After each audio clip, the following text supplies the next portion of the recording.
الأنبياء والمرسلين وعلى آله وأصحابه الطيبين الطاهرين أما بعد فأعوذ بالله من الشيطان الرجيم بسم الله الرحمن الرحيم يا أيها الذين آمنوا اتقوا الله حق تقاته ولا تموتن إلا وأنتم مسلمون صدق الله العظيم غوث اعظم لمنی بے سرو ساما مدد قبلہ دی مدد کعبہ ایمان مدد انتظار کرم تست منی عینی رائے خدا جو خدا بینو خدا دا مدد بگیردہ بے بلا افتادہ کشتی ضعیفانو شکستہ رات پشتی بحق خواجہ عثمان ہارون مدد کن مدد کن مدد کن یا معین الدین چشتی۔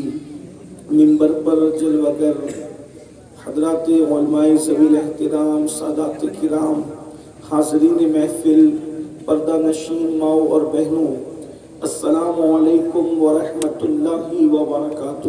وعلیکم السلام ورحمۃ اللہ وبرکاتہ۔ انتہائی احترام و عقیدت کے ساتھ اپنے اور ساری کائنات کے مرکز عقیدت انیس بے کساں چارہ ساز درد منداں، ہم غریبوں کی غم گسار، ہم فقیروں کی ثروت، شہریار ارم، تاجدار حرم، نوبہار شفاعت، شب اسرا کے دولہا، نوشہ بزم جنت، دانائے سبل، مولائے کل ختم الرسل، خسرو خوباں، سیاح لامکاں، وجہ کن فتاں، در اللہ المکنون، سر اللہ المخزون، عالم ما کان وما یکون، آب و گل انبیاء، جان و دل اصفیاء، مطلع ہر سعادت، مقطع ہر سیادت، سبحان اللہ سبحان اللہ، خلاصہ کائنات، فخر موجودات، حضور مد مجتبی محمد مصطفیٰ، ارواحنا فدا صلی اللہ تعالی علیہ وآلہ وصحبہ وبارک وسلم کی بارگاہ بے کس پناہ میں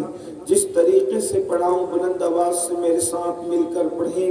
الصلاۃ والسلام علیک یا رسول اللہ، الصلاۃ والسلام علیک یا رسول اللہ، الصلاۃ والسلام علیک یا نبی اللہ، الصلاۃ والسلام علیک یا حبیب اللہ، وعلى آلك وأصحابك يا نور الله صلی اللہ تعالی علیہ وسلم۔ نعمتیں بانٹتا جس سمت وہ ذیشان گیا، نعمتیں بانٹتا جس سمت وہ ذیشان گیا، ساتھ ہی منشی رحمت کا قلمدان گیا، لے خبر جلد کے غیروں کی طرف دھیان گیا، لے خبر جلد کے غیروں کی طرف دھیان گیا، میرے مولا میرے آقا تیرے قربان گیا، میرے مولا میرے آقا تیرے قربان گیا، دل ہے وہ دل جو تیری یاد سے معمور رہا، دل ہے وہ دل جو تیری یاد سے معمور رہا، سر ہے وہ سر جو تیرے قدموں پہ قربان گیا، آہ وہ آہ کے ناکام تمنا ہی رہی، آہ وہ آہ کے ناکام تمنا ہی رہی، ہائے وہ دل جو تیرے در سے پر ارمان گیا، اور انہیں جانا انہیں مانا نہ رکھا غیر سے کام، انہیں جانا انہیں مانا نہ رکھا غیر سے کام، للہ الحمد میں دنیا سے مسلمان گیا، للہ الحمد میں دنیا سے مسلمان گیا۔ آج کی یہ خوبصورت اور حسین ترین محفل انجمن نظامیہ اہل سنت کے زیر اہتمام بڑے خوبصورت اور سلگتے ہوئے عنوان کے حوالے سے انعقاد پذیر ہے۔ جیسا کہ آپ نے اشتہارات کے ذریعے سے پڑھا بھی ہوگا، اعلانات کے ذریعے سے سنا ہوگا کہ آج کی محفل کا عنوان ہے فتنہ ارتداد اور ہماری ذمہ داریاں۔ اس مناسبت سے مجھے حکم ہے کہ اس پر کچھ گفتگو کی جائے۔ برادر مکرم حضرت علامہ مفتی راشد مصباحی صاحب نے مجھے حکم فرمایا کہ ہم نے یہ فیصلہ کیا ہے، ذمہ داروں نے، انہوں نے ذمہ داروں کی بات مجھ تک پہنچائی اسی مناسبت سے قرآن مقدس کی بڑی مشہور و معروف آیہ کریمہ کی تلاوت کی گئی ہے۔ اللہ تبارک و تعالی اس کے متعلق مجھے حق کہنے اور آپ سب کو حق سن کر اس پر عمل کرنے اور اسے عام کرنے کی توفیق عطا فرمائے۔ یہ عنوان انتہائی فکری بھی ہے اور علمی بھی ہے، اس لیے اسے بہت سنجیدگی سے سننے، سمجھنے اور غور کرنے کی ضرورت ہے۔ پہلی بات تو بہت سارے عناوین ایسے ہوتے ہیں کہ جس کی ضرورت بھی ہوتی ہے اور مگر ہم اس کی معنویت کے حوالے سے ناواقف ہوتے ہیں۔ پہلے ہم یہ محسوس کریں کہ فتنہ ارتداد کیا ہے، اور اس کے بعد کبھی کبھی کسی عنوان کو لے کر لوگ پروپیگنڈا بھی کرتے ہیں، تو ہمیں بہت زیادہ پروپیگنڈے کا شکار بھی نہیں ہونا اور حقائق سے بھی چشم پوشی نہیں کرنا، دونوں کی طرف ہماری توجہ ہونی چاہیے۔ اس لیے کہ فتنہ ارتداد کو لے کر پروپیگنڈا بھی ہو رہا ہے اور ساتھ ہی ساتھ حقائق بھی کچھ حد تک ہیں، اس سے ہمیں چشم پوشی بھی نہیں کرنا ہے۔ فتنہ ارتداد کیا ہے، پہلے اس کو سمجھنے کی کوشش کریں۔ دراصل جس دن سے اسلام آیا ہے اس دن سے لے کر آج تک آپ یہ نہ سمجھے کہ فتنہ ارتداد کی تحریک یہ کوئی نئی تحریک ہے یا یہ کوئی نیا کوئی شوشہ گوشہ ہے یا یہ کوئی نئی بات ہے۔ فاران کی چوٹی سے اللہ کے رسول صلی اللہ علیہ وآلہ وسلم نے جب سے نبوت کا اعلان فرمایا اور شمع نبوت پر جب پروانے نثار ہونے کے لیے آگے بڑھے تو اس وقت سے اسلام دشمن طاقتوں کو ایک خطرہ تھا کہ کسی بھی طرح سے جو لوگ اسلام کو قبول کر چکے ہیں ان کو پھر سے اسلام سے نکال کر کفر کی طرف لایا جائے، شرک کی طرف لایا جائے، بت پرستی کی طرف لایا جائے، بے دینی کی طرف لایا جائے، الہاد کی طرف لایا جائے، لاقانونیت کی طرف لایا جائے، اللہ کے مقدس دین کا دامن چھڑا کر واپس سے پھر طاغوت کی طرف انسان کو واپس بلایا جائے، جہالت کی وادیوں کی طرف انسان کو پھر واپس بلایا جائے، اس کو کہتے ہیں فتنہ ارتداد۔ اللہ اکبر، یعنی یہ ایک فتنہ ہے جو انسان کو مرتد یعنی بے دین بنانے کی کوشش کی جاتی ہے۔ اس کی وجہ یہ ہے کہ اللہ اکبر، دنیا لرزہ برندام ہے تو اسلام و مسلمین سے لرزہ برندام ہے۔ سبحان اللہ ہے اللہ اکبر، بدر کے اندر 313 نہتے مجاہدین اللہ اکبر مکے کے کنڈوں پر غالب آ جاتے ہیں، اور اللہ وہ طاقت اور قوت، اسلام کی شان و سطوت لوگوں کے درمیان پورے عرب پر ہیبت کی حوالے سے اس طریقے سے بیٹھ جاتی ہے، بھوکے پیٹ ہے، تلواریں زنگ آلود ہے، سب کے پاس سواریاں بھی نہیں ہیں، اس کے باوجود بھی 313 نہتے مجاہدین نے، محمد رسول اللہ کے غلاموں نے، لات و حبل کے پجاریوں کو وہ دھول چٹائی کہ آج تک کے بدر کی فتح لوگوں کے دلوں کے اندر چبن بن کر کے لوگوں کو اذیت اور تکلیف پہنچا رہی ہے۔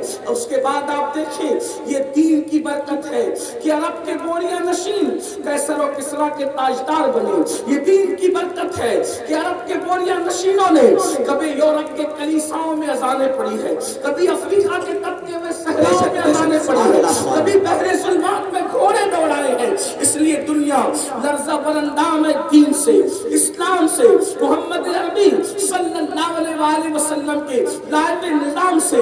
اللہ اکبر، اب لوگ سوچتے ہیں اگر اس پر روک نہ لگائی گئی، اس سہل رواں پر بند نہ باندھا گیا تو کیا ہوگا، ہمارا تو وجود مٹ جائے گا۔ اس لیے لوگ اپنے وجود کی بقا کی لڑائی لڑتے ہیں، اور پھر موقع بموقع جب ان کو ٹائم ملتا ہے، موقع ملتا ہے، وقت ملتا ہے، تو وہ لوگوں کو دین سے دور کرنے کی کوشش کرتے ہیں۔ اس کو کہتے ہیں ارتداد، یعنی دین چھوڑ کر کسی اور طرف لے جانے کی کوشش، یہ مرتد بنانے کی کوشش ہے۔ اب میں آپ سے پوچھنا چاہتا ہوں، اللہ اکبر، ہر دور کے اندر یہ تحریک اٹھی ہے، ہر زمانے میں اٹھی ہے، ہر عصر میں اٹھی ہے، لیکن اس وقت مسلمانوں نے کیا منہ توڑ جواب دیا ہے۔ آج ہماری بھی ذمہ داری ہے۔ سب سے پہلی بات تو یہ ہے، علماء کرام کی موجودگی ہے، دین سے بے دین کرنے کو ارتداد کہتے ہیں۔ مختصر اپنی عوام کی فہم کے مطابق گفتگو کر رہا ہوں۔ دین سے نکال کر بے دین کرنے کو ارتداد کہتے ہیں، مگر میں خیر آباد والوں اور گرد نواز سے آنے والوں تم سے پوچھنا چاہتا ہوں، کیا آج ہم دیندار ہیں؟ ہماری زندگیوں کے اندر دین ہے؟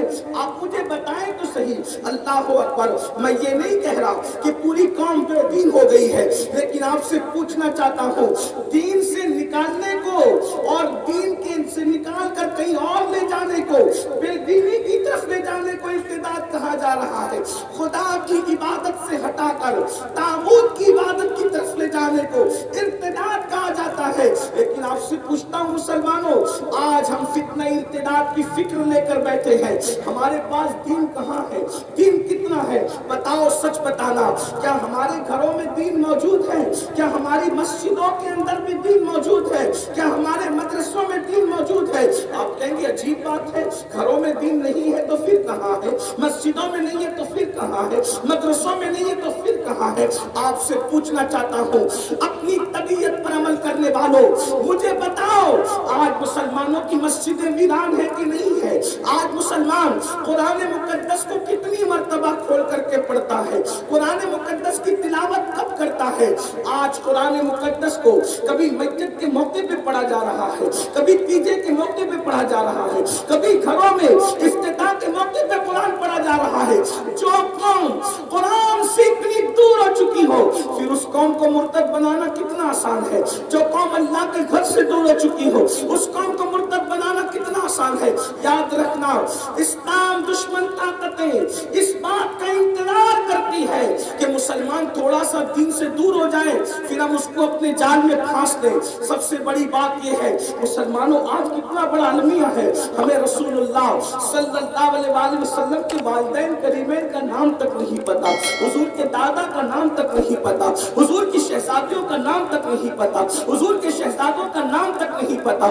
ہم دین جانتے ہی نہیں ہیں، دین ہمیں کتنا پتا ہے۔ اللہ اکبر، ہمیں فلمی اداکاروں کے نسب نامے تو یاد ہے، لیکن رسول اللہ کے گھر والوں کا نسب یاد نہیں ہے۔ سوچے تو صحیح، میرے آقا علیہ الصلوۃ والتسلیم کے پیارے دیوانوں، اس پہ طرفہ یہ ہم یہ دعویٰ کرتے ہیں کہ دنیا میں ہم سے بڑا عاشق رسول کوئی نہیں ہے۔ اللہ اللہ، ارے نادان، جس سے عشق ہوتا ہے اس کی گلی کے کتے سے بھی پیار ہوتا ہے۔ میں صرف آپ کی بارگاہ میں سمجھانے کے لیے، ملانے کے لیے نہیں، کہاں تک کہ لکھنے والوں نے انصاف کیا مجھے نہیں پتا، لیکن لکھنے والے لکھتے ہیں ایک مرتبہ مجنون کو دیکھا گیا کہ مجنون اپنی آستین پر روٹی رکھ کر کے کتے کو کھلا رہا ہے۔ تو مجنون سے کسی نے پوچھا، او مجنون، کتے کی رال میں کیا نجاست ہے تجھے نہیں پتا؟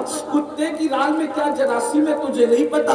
تو آستین پر روٹی رکھ کر کتے کو کھلا رہا ہے۔ توجہ کرنا، دین کی حفاظت کی بات کرنے والوں ذرا توجہ کرو، دین ہمارے پاس کتنا ہے۔ اللہ اکبر، دین کے تحفظ کے لیے نعرے بازیاں کرنے والوں مجھے بتاؤ ہمارے پاس دین کتنا ہے۔ میرے آقا صلی اللہ علیہ وسلم کے پیارے دیوانوں، کتنا بڑا المیہ ہے۔ دین سے دوری کا کیا حال ہے؟ عشق رسول کا دعویٰ ہے، شریعت مطالعہ پر عمل کرنے کے حوالے سے ہم کس قدر غافل ہیں۔ میرے آقا صلی اللہ علیہ وسلم کے پیارے دیوانوں، اندازہ فرمائے اور غور فرمائے، مجنون اپنی آستین پر روٹی کا ٹکڑا رکھ کر کے کتے کو کھلا رہا ہے۔ کہنے والا کہتا ہے، پوچھنے والا پوچھتا ہے، ذرا یہ بتاؤ کیا تمہیں مسئلہ نہیں پتا؟ کیا تمہیں نہیں معلوم کہ کتے کی رال اور کتے کے لعاب اور کتے کے تھوک کے حوالے سے کیا مسئلہ ہے؟ اس میں جراثیم کتنے ہیں، اس میں نجاست کیسی ہے؟ تو اس وقت اللہ اکبر، مجنون کا جواب سنو، تھوڑی توجہ فرمائے، مجنون کا جواب سنو۔ مجنون کیا کہتا ہے؟ اس نے کہا، مجھے کیا خبر کہ اس میں جراثیم کتنے ہیں، مجھے کیا خبر اس میں نجاست کتنی ہے، میں تو بس اتنا جانتا ہوں ایک مرتبہ اس کتے کو، توجہ کرنا، اس کتے کو درود شریف پڑھیے صلی اللہ علیہ وسلم۔